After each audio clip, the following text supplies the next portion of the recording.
Hello दोस्तों, कैसे हैं आप सब लोग? सब ठीक होंगे। आज हम फिर रीतिकाल के अगले 20 क्वेश्चन करेंगे, ठीक है।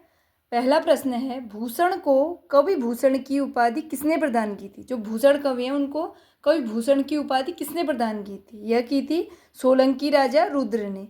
ये रीतिकाल के रीतिबद्ध काव्यधारा के कवि हैं। जो भूषण हैं वो रीतिकाल के रीतिबद्ध काव्यधारा के कवि हैं, ठीक है।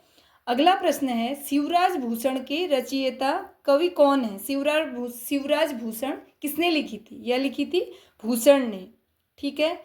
अगला प्रश्न है, शिवा बावनी के रचनाकार हैं। शिवा बावनी के रचनाकार हैं कवि भूषण, ठीक है। अगला प्रश्न है, भूषण दो राजाओं के दरबारी कवि थे।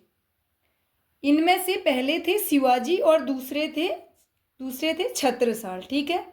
अगला प्रश्न है, भूषण का वास्तविक नाम था। जो कवि भूषण है उनका वास्तविक नाम क्या था? क्योंकि भूषण तो उनको उपाधि दी है राजा सोलंकी राजा रुद्र ने। उनका वास्तविक नाम था भूषण का घनश्याम, ठीक है। अगला प्रश्न है, शिवराज भूषण ग्रंथ में किसका विवेचन मिलता है? जो शिवराज भूषण ग्रंथ है उसमें किसका विवेचन मिलता है? उसमें मिलता है अलंकार का, ठीक है। शिवराज भूषण ग्रंथ में भूषण ने 105 अलंकार दिए हैं। इसमें इतने सारे अलंकार हैं शिवराज भूषण ग्रंथ में, ठीक है। अगला प्रश्न है, कवि गंग के जो गंग कवि हैं उनका जन्म स्थान कहाँ है कवि गंग का? वो है इटावा में। जो गंग कवि हैं वो रीतिकालीन काव्य परंपरा के प्रथम कवि थे, यह माना गया है। कुछ लोगों ने कहा है कि जो गंग कवि हैं वो रीतिकालीन काव्य परंपरा के प्रथम कवि थे, ठीक है। अगला प्रश्न है, तुलसी गंग दो भये सुकविन के सरदार उक्ति के रचनाकार हैं। किसने कहा है कि तुलसी गंग दो भये कविन के सरदार? यह कहा है भिखारी दास जी ने, ठीक है। अगला प्रश्न है, नैन नचाई कहो मुस्काई लला फिर आयो हे खेलन होरी पंक्ति के कवि हैं। किसने लिखी है ये पंक्ति? नैन नचाए कहो मुस्काई लला फिर आयो खेलन होरी, होली के संबंध में है। यह कहाँ है? कवि पद्माकर ने, ठीक है। इनकी प्रसिद्ध रचना है गंगा लहरी। यह एग्जाम में आती है आपकी कि पद्माकर की कौन सी रचना है। गंगा लहरी याद रखिएगा, ठीक है। अगला प्रश्न है, प्रबोध पचासा ग्रंथ के रचयिता हैं। जो प्रबोध पचासा ग्रंथ हैं उसके रचयिता रचनाकार कौन है? वह है पद्माकर, ठीक है। अगला क्वेश्चन है, पद्माकर द्वारा रचित अलंकार ग्रंथ है। जो कवि पद्माकर हैं उन्होंने कौन सा अलंकार ग्रंथ लिखा? उन्होंने लिखा पद्माभरण, ठीक है। जगत विनोद भी पद्माकर का रीति ग्रंथ है। जो जगत विनोद है वह भी पद्माकर का रीति ग्रंथ है, ठीक है। अगला प्रश्न है, काव्य रसायन किसकी रचना है? जो काव्य रसायन है वो किसकी रचना है? काव्य रसायन है देव की, ठीक है। देव की प्रमुख रचनाएं हैं काव्य रसायन, भाव विलास, अष्टयाम, भवानी विलास, रस विलास और भी हैं ऐसे, ठीक है।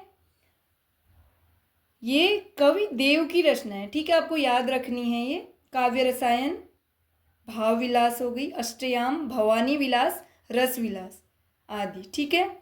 अगला प्रश्न है, सुजान विनोद के रचनाकार हैं। सुजान विनोद भी कवि देव की रचना है, ठीक है। अगला प्रश्न है, जाति विलास भाव विलास के रचयिता है। तो जाति विलास और भाव विलास ये भी कवि देव की रचना है। माना जाता है कि देव ने जो भाव विलास उनकी रचना है उसकी रचना की थी मात्र 16 वर्ष की अवस्था में ही उसकी रचना कर दी थी कवि देव ने भाव विलास की, ठीक है। अगला प्रश्न है, भूल कहत नव रस सुकवि सकल मूल श्रृंगार। यह उक्ति किस आचार्य की है? यह है आचार्य देव की, ठीक है।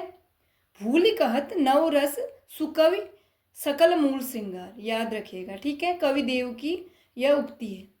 अगला प्रश्न है, अमी हलाहल मद भरे श्वेत श्याम रत्नार जियत मरत झुकी झुकी परत जी चितवत एक बार, ठीक है।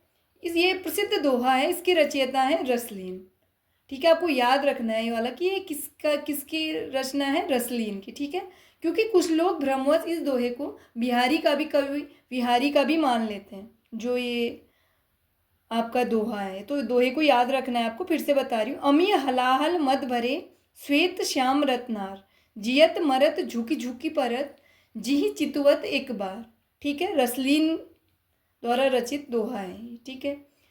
जो कवि, अगला प्रश्न है, कवि रसलीन का वास्तविक नाम क्या था? जो कवि रसलीन है उनका वास्तविक नाम था मीर गुलाम नबी, ठीक है, मीर गुलाम नबी। अगला प्रश्न है, घनानंद रीति काव्य की किस काल के कवि हैं? जो कवि घनानंद हैं वो रीति काव्य जो है उसके किस काल के कवि हैं? तीन थे, आपने देखा होगा, रीति सिद्ध, रीति मुक्त तथा रीतिबद्ध, लेकिन घनानंद हैं रीति मुक्त काव्य के, काव्यधारा के, ठीक है।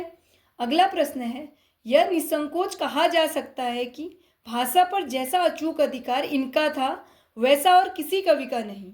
यह कथन किस कवि के संदर्भ में है? किस कवि के संदर्भ में? यह है घनानंद के संदर्भ में, ठीक है।